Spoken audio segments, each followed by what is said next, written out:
What's going on, everybody? Maricong back at you again on another video.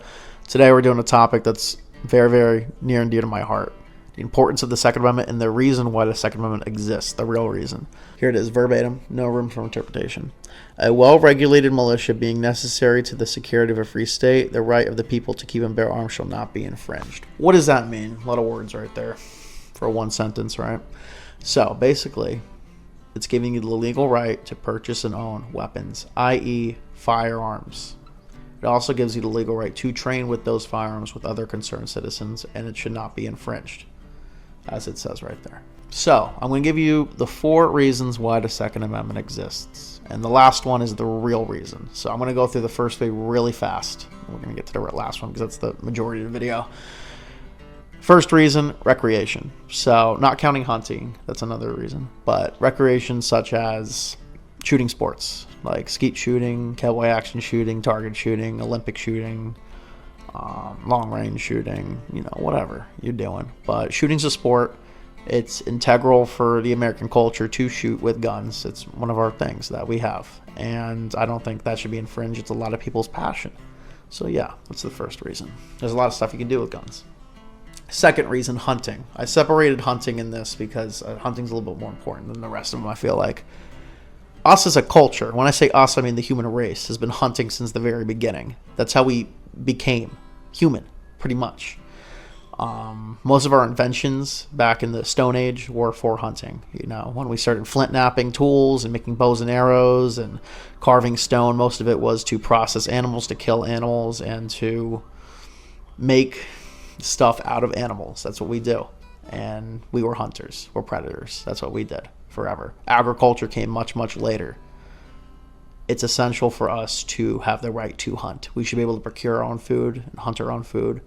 Hunting should be completely within the bounds of all legality throughout the United States. It's super important for fathers to take their children out and hunt with them or whoever else and bond with them. It's just, it's human nature to hunt, and there's nothing wrong with that. Third reason, self-defense.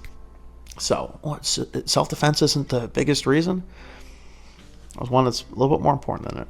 But yeah, self-defense, like domestic violence, home invasions, burglaries. I guess that's a home invasion too. You should have the right to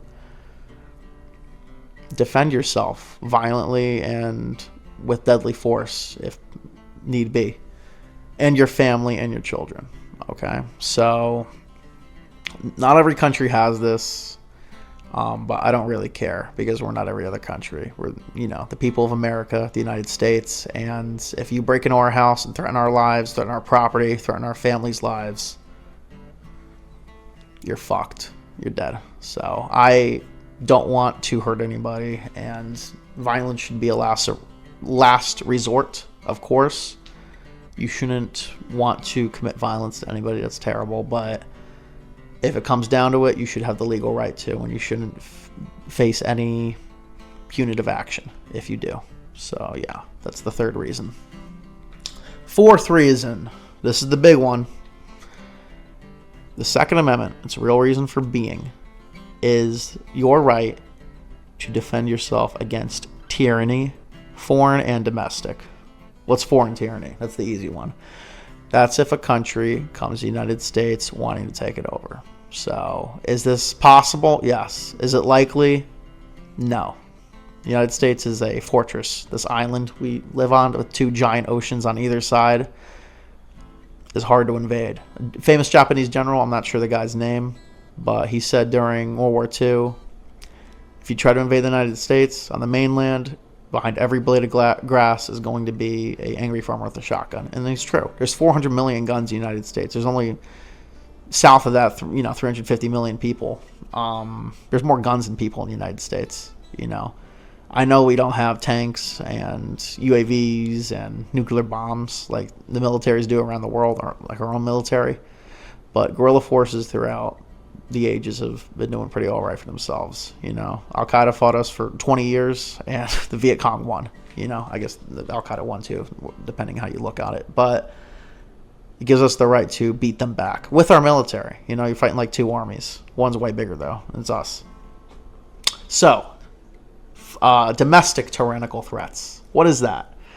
This is the big one, and this is the real reason. So domestic tyrannical threats is if your own government turns on you, and oh my God, what are you talking? You sound like a conspiracy theorist. Well, throughout history, there's probably been hundreds of examples of governments turning on their people. It's not an uncommon theme. A lot of times those governments are elected by those very people, and they turn on them. You know what I mean? But one of the main things those governments try to do before they start enacting more autocratic and tyrannical policies is they usually take away those citizens' gun rights. They don't want to have to fight anybody off. You know what I mean? I'm going to give you a list of examples of that right here. I'll edit it in later, but there's a lot.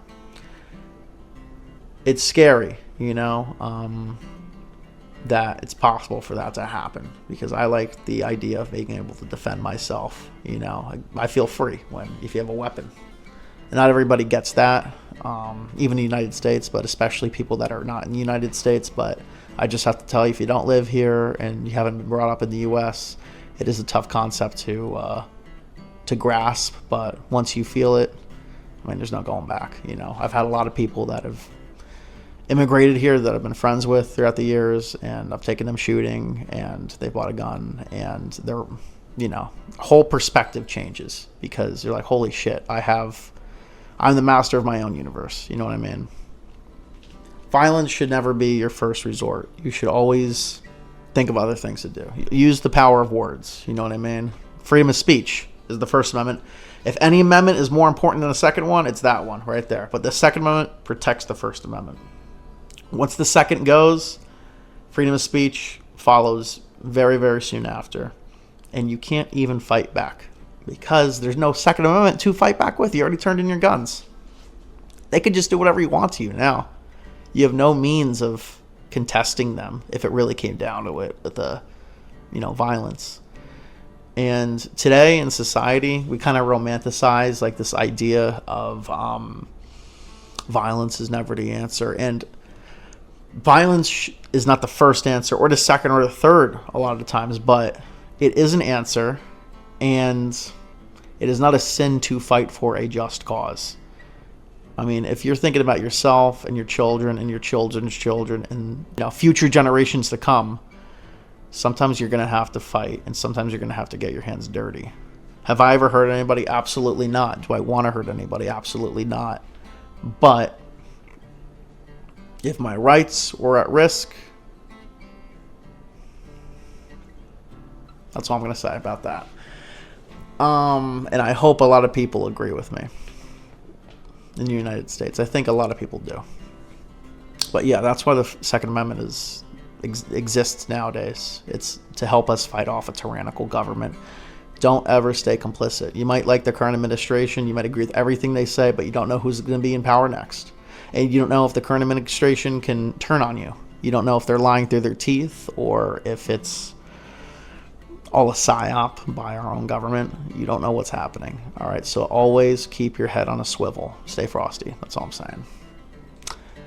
Last thing, not every country likes the Second Amendment. Not everybody in this country likes the Second Amendment, but I don't like what's happening throughout the world. I see a lot of people in Europe kind of just rolling over on their backs, exposing their belly, and letting people and their government trample all over them. As far as I'm concerned, a lot of the Western world, Europe, UK, Germany, France, they're already a totalitarian government. Citizens have no rights over there for freedom of speech. You can't say what you want when you want. Sure, they have protests and stuff, but usually it's swept under the rug, and it'll never be publicized on the news, and those people are just ostracized by the mainstream media over there, and the government just can do whatever they want. They don't even have the means to fight back.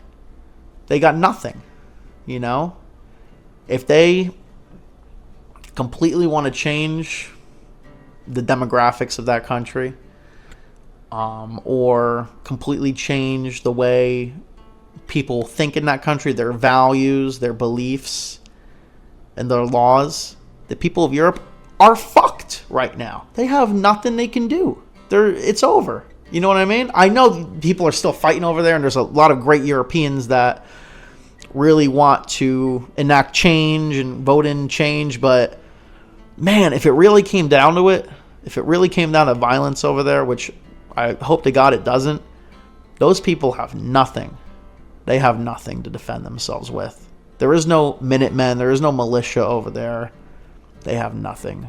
They can't even get... I've seen Australia videos where they go to a gun range and it's locked in like this. I mean, it's pathetic. You know what I mean? I'm so glad I'm an American. I'm so glad I live in a country that doesn't have to trust me fully, but it trusts me enough to know that I can own a weapon and be responsible with it. And owning a weapon and using it to defend yourself is a natural right. If we were living in the caveman times, there'd never be a government that says if another caveman comes into your cave, you can't fight back. You got to just let him kill you. So that's a completely foreign concept to me. Anyways, that's pretty much it. This is like the very first video I'm doing on this issue, and I'm going to do a bunch more, I guarantee you. And this is pretty much just like a proof of concept. So if you're into it, please drop a sub, a like, share. I know this video has nothing to do with any of my shorts or my Smash video I dropped last week. It's just completely random, but honestly, this is probably going to be more of the future of my channel. You know, I'm really into firearms and such, so I'm going to get more and more into it as we go on. But I want the production quality to get better. Anyways, I love you guys. I'll see you next video next week. See ya.